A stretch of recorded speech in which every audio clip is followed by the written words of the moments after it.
I just want to go on the record right now. I mean, if people think we would be anything but Dodge. No way. It's a Dodge video!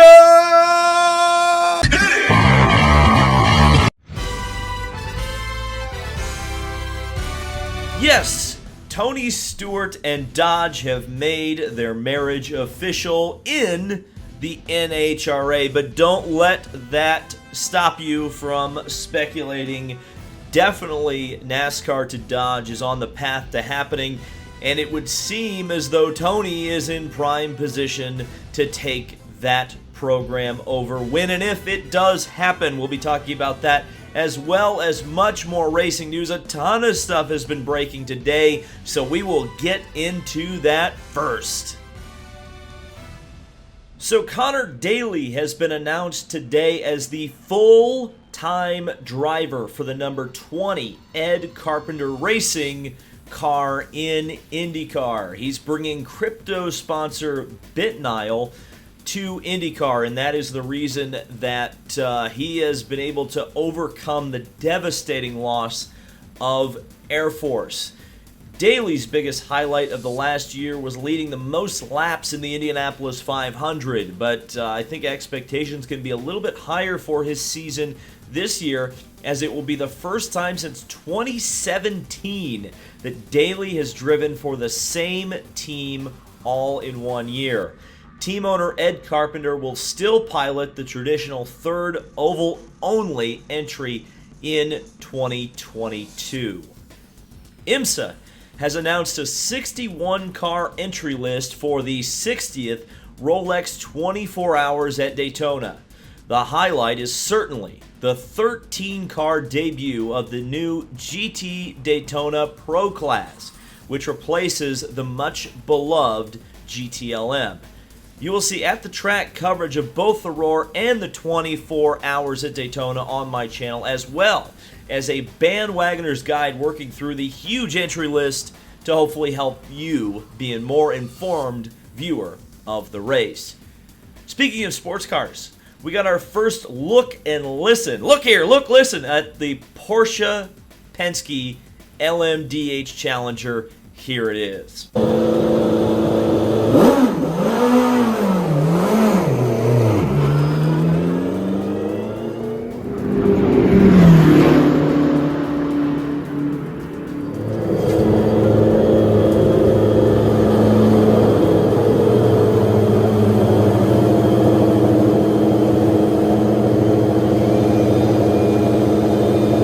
Juan Pablo Montoya has been announced as the third driver for Arrow McLaren SP during the month of May in Indianapolis, driving the Mission Foods number 6 Chevrolet. It's the first time the number 6 will appear in IndyCar competition since the season finale of 2018. The 6 car is expected to run the majority of the post-Indy 500 races with a different driver.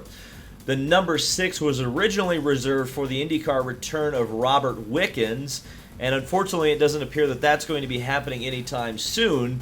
But good news for Wickens fans, as Robert Wickens is expected to announce today a return to racing for the first time since his terrible accident at Pocono with Brian Hurta Autosport and their Hyundai TCR team in the IMSA Michelin Pilot Championship. Now, Robert Wickens tested this car with hand controls at Mid-Ohio last year, and certainly for all fans of auto racing, this is a welcome return. And we wish Robert Wickens luck, and of course, we'll be in Daytona. We'll make sure to keep a track of what Robert Wickens is able to do in that car. As I mentioned weeks ago, Jacques Villeneuve intends to compete in the Daytona 500 for Hazelberg Motorsports. He would be the 39th confirmed entry for the Daytona 500, and it's going to come down to the wire as to whether that field will be filled or not. I would lean toward, again, that we are done. Villeneuve will be the last entry. Supply chain issues hitting NASCAR hard with its new car at the moment. And it's official. The big story that we've covered all throughout December. I told you guys over and over and over in December that Tony Stewart's NHRA team will be sponsored by Dodge. Not just a manufacturer, but a sponsor. They are footing the bill for this thing, and it has been confirmed today. This partnership keeps drivers Leah Pruitt and Matt Hagan within the Dodge family, and of course will begin the earnest speculation of what the future may hold for Tony Stewart and Dodge, perhaps in other series. And of course that other series is the NASCAR Cup Series. It is heavily rumored at this point, in fact even addressed by Steve Phelps himself, that Dodge will be returning to NASCAR in the next few years, likely when the hybrid engines come in around 2024. Seemingly, Dodge is now in prime position to add Tony Stewart's NASCAR team to their arsenal should they decide to come back to NASCAR. Now, let's cover some ground that I covered in December, but if you haven't seen those videos yet, it's worth kind of bringing up. So, Dodge, at least, what was it, near the end of November, I was told, is about 80% done to NASCAR, or to come back to NASCAR. Now, the question that came up in December was, Dodge is getting rid of the Challenger and Charger, and by 2024, and they're going to introduce electric vehicles, including an electric muscle car. Now, the question would be, how would a Dodge NASCAR program fit into that lineup? And I think it's fairly simple. I think, Dodge, show me where you can buy a V8 Toyota Camry, right? A V8 rear-wheel drive Toyota Camry. So what Dodge can do is use NASCAR and the Cup Series to market the body shell of whatever their new electric muscle car is. And it'll probably end up being over, again, a hybrid V8 engine underneath the next-gen chassis. But that won't matter because, NASCAR isn't, stock car racing. It is a stock car, but the car is not stock. So as a marketing exercise, and likely as a kind of an olive branch to the traditional Dodge fans, Dodge could come back to NASCAR, and I think they will do it through Tony Stewart. Now, something you guys need to be paying attention to, because this is something that I heard way back when all this, kind of talk about Dodge and Tony Stewart linking up, even on the NHRA side, is that pay attention to what Tony Stewart and Stewart-Haas Racing are doing this year. And one of the important things that they have done this year, and I brought it up in my testing video at the Daytona 500, is that they have partnered very closely with Rick Ware Racing. In fact, Stewart-Haas Racing was running Cody Ware's Rick Ware Racing Mustang at the Daytona 500 test. What I've heard is that Stewart-Haas Racing, if Dodge comes, would move, and Rick Ware Racing would also move. So you'd have your two anchor teams for Dodge. I heard that. I think I put that in a video, and if I didn't, well, breaking news. That was what I had heard way back from a source within the industry back when this Steve Phelps thing came out. It was kind of like, well, who would go with Dodge? Well, it's Tony Stewart. So it'll be very interesting to see how this partnership flourishes. And I think there are some people who are making legitimate points, right? That, this means nothing because Tony Stewart is running Dodge and NHRA. He can run Ford in NASCAR. Chip Ganassi ran 4 different manufacturers in 4 different series. Yes, there's a point to that. I totally agree with you.